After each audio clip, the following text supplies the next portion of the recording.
people have to organize to make these things possible. It's not just about getting somebody elected as mayor. It's about organizing the movements that will make it possible. Which side are you on? Which side are you on? Ashik Siddique is the co-chair of DSA's National Political Committee. Really excited about this conversation. Ashik, welcome to the Valley Labor Report. Thanks so much for having me. The National Political Committee is like one of the big ones in DSA. So you're like one of the big guys for the DSA.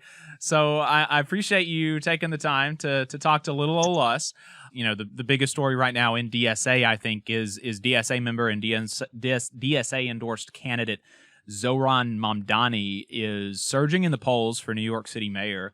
The last poll, I think, showed him only single digits behind Cuomo, who's the front runner. Single digits in the final round. They have ranked choice voting for the primary in New York, and so after you go through all of the ones, the Zohran and Cuomo are the last ones standing, and at that point, Mamdani is only single digits behind. And I don't think there's been a poll since the debate, which I don't think went well for Cuomo. And so, I'm curious from your perspective, how did it happen that, a person who has put, being a DSA member and being a socialist so central to his campaign, how did he become, the person who can beat Cuomo? Like, if anybody beats Cuomo, it's going to be Mamdani. And so how did that happen? And then secondly, why should our listeners care? Why should the members of my union in Huntsville, Alabama care? Who is the mayor in New York City? Yeah, so the Zohran campaign is just the most hyped thing for DSA right now. And I'm glad I can come on camera to talk about it now. I was born and raised in Brooklyn, and this is especially exciting for me. I never thought that a socialist would be a viable candidate for New York mayor. I grew up when Rudy Giuliani was mayor, who just oversaw this rightward turn in New York City. He, people across the country may remember him as the mayor of 9/11. He just fully milked that for all it was worth, and then ran for president. He's become totally reactionary. I mean, he always was, but it just has come to the surface in a moment when the entire country is going right. So Zohran represents, people may think of New York as a liberal city, a progressive city, but, it's very diverse. I grew up in a neighborhood called Bay Ridge in South Brooklyn that was very conservative for most of my life. It's a base of, it's become a more Arab and Palestinian neighborhood over the past 2 decades, but in a way that I think really represents, the whole gamut of politics in this country. Like, you'll see storefronts in Bay Ridge that are Arab-owned that will have a Palestine flag and also a thin blue line flag, for the NYPD. So it's just a combination of, it represents the working class. Like, to me, just the whole spectrum of, people who can lean more rightward, more conservative socially in a lot of ways. But then also newer immigrants. There are also a lot of younger people, like queer people who've moved to the neighborhood. So it just represents like a whole set of forces there. And like I talk about Bay Ridge in the context of the Zohran campaign, because New York City's DSA's first electoral campaign that they ran on their own, I think 17 or 18, was a city council race for a guy called Kader El Yatim, who was a Palestinian pastor. And he didn't win, but that was kind of the training wheels for New York City DSA to run their own electoral race. And Zohran Mamdani was one of the field organizers on that campaign, like almost 8 years ago. So he was one of the DSA members who helped organize an electoral campaign and then learned a lot through it.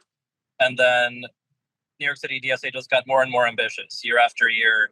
They helped elect a whole slate of people to the state assembly, I think 4 years later in 2022, and Zohran was one of them, who then won state assembly office in Astoria, Queens.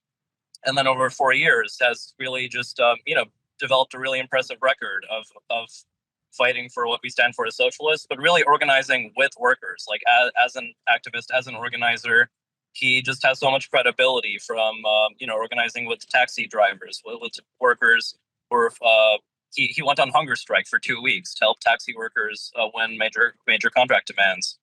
So he just has a lot of deep credibility with people, with workers and tenants across New York City who were not engaged electorally, especially immigrants. Like my family is Bangladeshi immigrants, and Bangladeshis are now, I think, one of New York City's largest immigrant groups.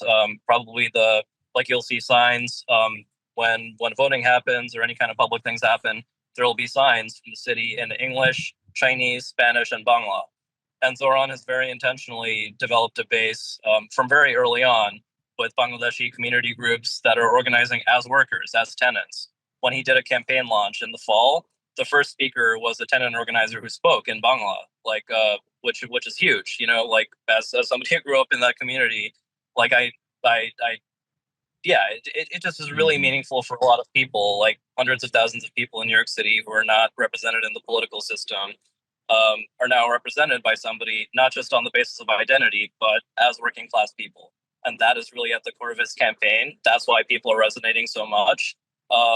There's really been a kind of like liberal identity politics that Democrats especially have used over the past few decades that a lot of people now see as hollow. I think the Kamala Harris campaign kind of represents a culmination of that, just leaning into identity politics, identity representation, but without really advocating and fighting for the things that would really benefit most of the people of those identities, or working class people. So I think Zohran really represents a style of politics that is very open about his identity, about his background as an immigrant, but it's really about the policies that will improve lives of free buses, free childcare, rent freeze, municipal grocery stores that would control the cost of food. And it also, like Bernie did, really helps people understand the theory of change. That is, people have to organize to make these things possible. It's not just about getting somebody elected as mayor.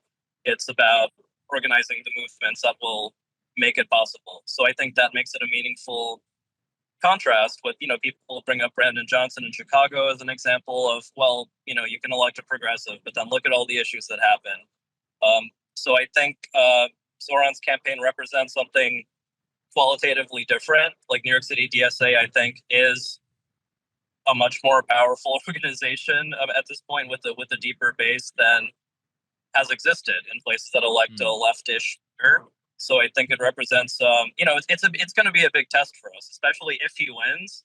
I think it'll just open up a whole new set of problems for us to deal with. But to me, they're exciting problems, I think it's going to be a real test, but I think people are really excited about the prospect of figuring out what we do with that kind of power. Hey, 5 seconds. Just wanted to say that this is only possible because of our donors. If you want to see more of this, then consider donating yourself at tvlr.fm/donate. Yeah, I mean, it definitely will be a test, but those are the sorts of problems that you would want to have as a movement. You want to be in a place where you're thinking about actually wielding power rather than just critiquing power, which is what the left is relegated to so often, and where I think some people on the left get comfortable. They get comfortable being able to kind of critique without having to wield. And, you mentioned Brandon Johnson, and, Brandon Johnson, my understanding, and with the caveat that, I know basically next to nothing about Chicago politics, right? But, my read of Brandon Johnson was never that he was a DSA candidate. I think that DSA endorsed him. I think maybe they didn't. I don't know. But he was a CTU candidate, right? He came out of the teachers union, and that was his base was like the teachers union rather than DSA or a larger kind of political thing. Which in some ways, from my perspective, might even be a better thing. Just kind of thinking out loud, that might, you would think that would be better than being rooted in DSA. Maybe you're rooted out of a union, but ultimately what we've seen out of Brandon Johnson is that the folks in Chicago are really unhappy with his term. And again, I know next to nothing about Chicago politics. It could all be like BS, and that he's actually a great mayor and everybody should love him, and he's done lots of great things and they just don't know it. Now, I have no idea, but I know his polling is terrible, like single digit approval support, and whether or not that's warranted, bad faith attacks are going to happen if Zohran is, if Zohran is elected mayor. And so how is DSA thinking about wielding power in New York and trying to head off opportunities for bad faith attacks or bad faith criticisms, and making sure that you're able to make inroads and actually make people's lives better, so that even if there are bad faith attacks and when they come, they will be insulated from that and say, like, okay, well, you're saying this, but my rent froze. You're saying this, but my wages increased. You're saying this, but groceries are cheaper, right? How are you thinking about actually wielding power and fending off attacks? Yeah, so just want to correct, Chicago DSA did not endorse Brandon Johnson. They kind of stayed out of it. And I think they have developed some critiques of what happened. There were some reasons why they didn't endorse in the first place. But what I've heard, I forget the particulars, but I think in general, I've heard from Chicago DSA folks, part of their critique of why he's so unpopular, it seems like they did kind of pursue a more technocratic approach, even with, a progressive person with credibility from CTU, with strong labor backing. They still, I heard about issues like they didn't really fill a lot of the seats in the local government with people who were really aligned. So there wasn't a lot of meaningful enough change of the whole administrative capacity of the city. So I think that's that I've heard folks in New York City DSA and around Zohran's campaign talking about, like anticipating, like, all right, we have to come in ready to make appointments with people who are aligned and ready to drive a program, who have experience, and just know how things work. But most importantly, is just about keeping people organized, like continuing to organize people. Like this was, the fundamental thing that the Obama administration, came in 2008 as president, just had organized so much grassroots energy. And then they just neutralized it as soon as he got into office, right? Because that wasn't really what they were trying to do. Like they didn't have a real transformative program. It's just the branding of hope and change. So I think that was a hard lesson for a lot of people on whatever existed of the left at the time. And I think now with Brandon Johnson, it just there was no outside organizing, or not enough, it seems. So I think with Zohran, just like his entire campaign, it's really about like organizing a lot of people and with the intention of keeping them organized. This is what Bernie Sanders talked about as president, as candidate for president. The entire theory of change was, the slogan, not me, us. It's about how people organize on the outside to change what happens in government. So I think, there's a lot we'll see how the campaign goes after next month. And then, if he wins the primary, then there's going to be a really hard fight in the general. We also look at examples in other countries, like in Mexico. That's a great example. Morena is a left Labor Party that now has state power. Claudia Sheinbaum as president, has been in office for months now, and I think is the most popular president in the world with something like 80+% approval.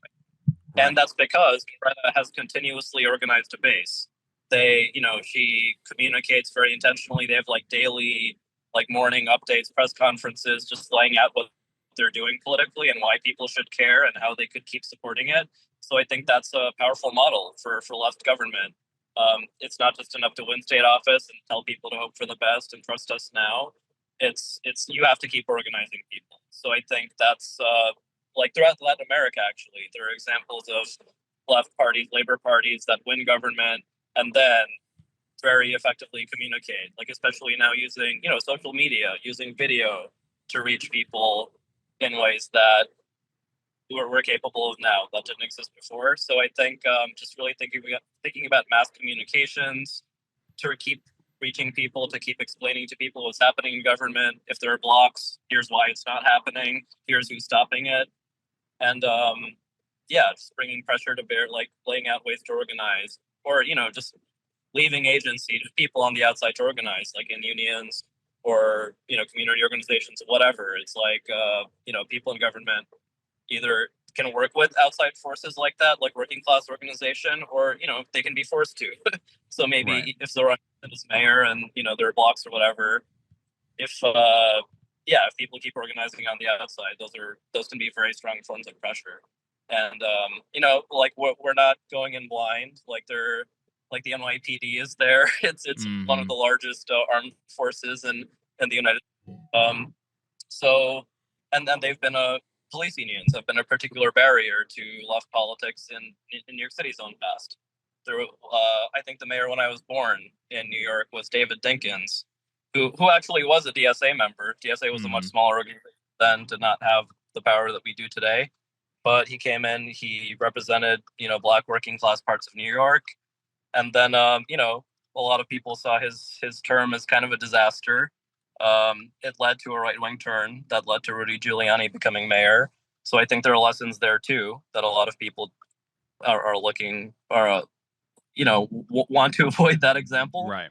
But I already just the forces that are organized now around Zohran's campaign, I think, represent a much deeper and broader base than it has existed in decades in New York. Ashik Siddique, co-chair of the DSA's National Political Committee. Ashik, thank you so much for taking the time. I appreciate it. Yeah, glad to be here. Thank you. You just saw a clip from the Valley Labor Report. We are live every Saturday morning from 9:30 a.m. till 12:30 p.m. And we pride ourselves on keeping all of our content free to everybody so that we can talk to as many working folks as possible. If you support the work that we're doing, you think that it's important, you think that it's good, then consider making a monthly contribution to the project, and you can do that on our website, tvlr.fm.